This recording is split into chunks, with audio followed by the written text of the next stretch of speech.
गांव के बाहर एक पहाड़ी पर एक पुराना किला था। यह किला अपने आप में एक रहस्य था जो समय के साथ और भी गहरा होता गया। यह किला बहुत सालों से वीरान पड़ा था। कोई नहीं जानता था कि इसे किसने और कब बनाया था। इसकी दीवारें टूटी हुई थीं, छत गिर चुकी थी। ऐसा लगता था जैसे समय ने इसे निगल लिया हो। लोग इसके बारे में डरावनी कहानियां सुना करते थे। हर पीढ़ी ने अपनी कहानियों में कुछ नया जोड़ा। कहते थे कि ये जगह भूतिया है। रात के समय यहां से अजीब घटनाएं होती थीं। ग्रामीण उस किले के आसपास जाने से भी डरते थे। दिन में भी कोई वहां जाने की हिम्मत नहीं करता था। वो कहते थे कि रात को वहां से अजीब अजीब आवाजें आती हैं, जैसे कोई रो रहा हो या फिर किसी की चीखें सुनाई देती थीं। कुछ लोगों ने तो ये भी कहा कि उन्होंने वहां रोशनी देखी है। वो रोशनी कभी कभी अचानक गायब हो जाती थी, लेकिन किसी को यकीन नहीं था कि क्या सच है क्या झूठ। हर कोई अपनी अपनी कहानियों में उलझा हुआ था। एक दिन 4 दोस्तों ने उस किले के बारे में बात की। वे सभी इस रहस्य को सुलझाना चाहते थे। ये सभी दोस्त बहुत ही साहसी थे। उन्होंने कई बार खतरनाक जगहों पर जाने का अनुभव किया था। उन्होंने फैसला किया कि वो रात को उस किले में जाकर देखेंगे। वे अपने साथ टॉर्च, कैमरा और कुछ खाने पीने का सामान ले गए। वो जानना चाहते थे कि क्या वाकई में ये कहानियां सच हैं या सिर्फ अफवाहें। वे इस रहस्य को सुलझाने के लिए पूरी तरह तैयार थे। दोस्तों ने अपना मन बना लिया था। वे किसी भी हालत में पीछे हटने वाले नहीं थे। वो रात होने का इंतजार नहीं कर सकते थे। हर मिनट उनके लिए एक युग जैसा लग रहा था। वो बहुत उत्साहित थे और थोड़ा डरे हुए भी। उनके दिलों में एक अजीब सी धड़कन थी, लेकिन उनका उत्साह उनके डर से कहीं ज्यादा था। वे इस रोमांचक यात्रा के लिए पूरी तरह से तैयार थे। लिखा। शाम को चारों दोस्त गांव के बाहर मिले। सूरज डूब रहा था। आसमान लाल और नारंगी रंग का हो गया था। हवा ठंडी और शांत थी। क्या तुम सब तैयार हो? एक दोस्त ने पूछा। उसका नाम अमित था। वो उस ग्रुप का लीडर था। हाँ, दूसरे दोस्तों ने जवाब दिया। वो बहुत उत्साहित थे। वो ये साबित करने के लिए बेताब थे कि वो बिल्कुल भी डरपोक नहीं है। वे एक दूसरे का हौसला बढ़ाते हुए पहाड़ी की तरफ चल पड़े। जैसे जैसे वो ऊपर चढ़ते गए, किला और भी बड़ा और डरावना लगने लगा।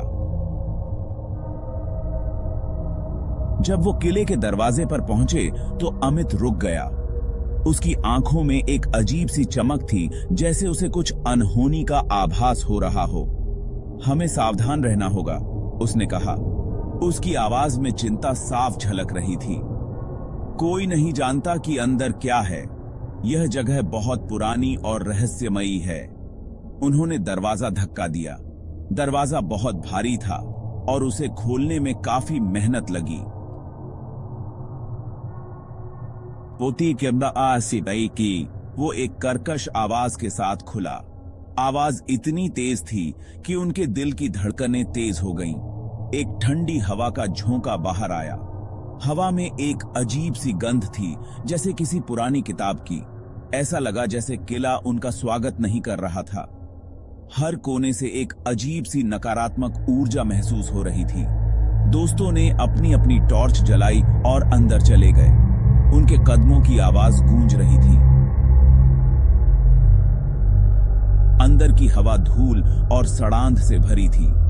हर सांस के साथ उन्हें धूल के कण महसूस हो रहे थे।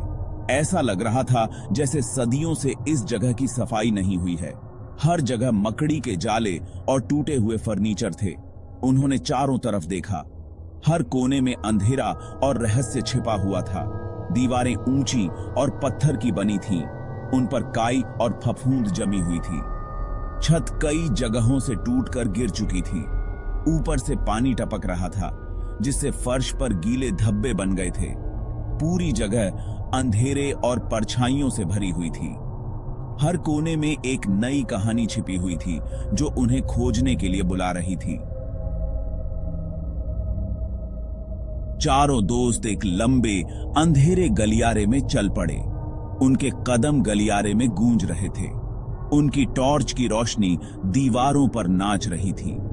यहां बहुत ठंड है, एक दोस्त ने कहा।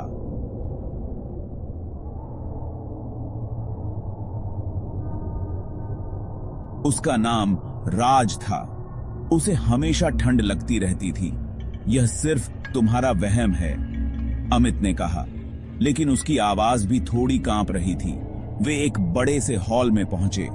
हॉल के बिल्कुल बीच में एक कुआं था। कुएं से एक अजीब सी गंध आ रही थी। यह सड़े हुए अंडों जैसी गंध थी। अचानक राज चिल्लाया, वहां क्या है? उसने कहा। वो हॉल के एक कोने में इशारा कर रहा था। बाकी दोस्तों ने अपनी अपनी टॉर्च उस तरफ घुमाई, लेकिन वहां कुछ भी नहीं था। मुझे लगता है कि तुम कल्पना कर रहे हो, अमित ने कहा। राज ने अपना सिर हिलाया। नहीं, मैंने कुछ देखा था, उसने कहा। मुझे यकीन है। वे उस हॉल से बाहर निकलकर एक और गलियारे में चले गए। गलियारे की दीवारें ठंडी और नमी से भरी हुई थीं और हर कदम पर उनकी आवाज गूंज रही थी। यह गलियारा पहले वाले से भी ज्यादा अंधेरा था। यहाँ की हवा भी भारी और ठंडी थी, जैसे किसी अदृश्य शक्ति का प्रभाव हो। उन्हें अपनी टॉर्च की रोशनी के पास पास रहना पड़ रहा था। हर कदम पर उन्हें ऐसा महसूस हो रहा था कि अंधेरे में कुछ छिपा हुआ है जो उनकी हर हरकत पर नजर रख रहा है। जैसे ही वो चल रहे थे, अमित ने देखा कि दीवार पर एक साया हिल रहा है। साया धीरे धीरे हिल रहा था, जैसे किसी अदृश्य हाथ ने उसे छू लिया हो। ऐसा लग रहा था जैसे कोई उनका पीछा कर रहा हो। हर बार जब वे मुड़ते, उन्हें लगता कि कोई उनके पीछे पीछे चल रहा है। उसने अपनी टॉर्च उस तरफ घुमाई। टॉर्च की रोशनी दीवारों पर नाचने लगी, लेकिन कुछ भी स्पष्ट नहीं दिखा। लेकिन साया गायब हो चुका था। क्या हुआ? राज ने पूछा। उसकी आवाज में चिंता साफ झलक रही थी। कुछ नहीं, अमित ने कहा। उसने कोशिश की कि उसकी आवाज सामान्य लगे, लेकिन उसके दिल की धड़कन तेज हो गई थी। वो राज को डराना नहीं चाहता था। उसने सोचा कि अगर उसने सच बताया तो राज और भी ज्यादा डर जाएगा, लेकिन वो खुद भी अब डरने लगा था। हर कदम के साथ उसका डर बढ़ता जा रहा था और उसे लग रहा था कि इस अंधेरे गलियारे से बाहर निकलना अब और भी मुश्किल हो गया है। वे गलियारे के आखिर में एक दरवाजे पर पहुंचे।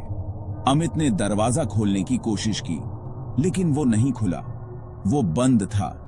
उसने फिर कोशिश की, लेकिन दरवाजा नहीं खुला।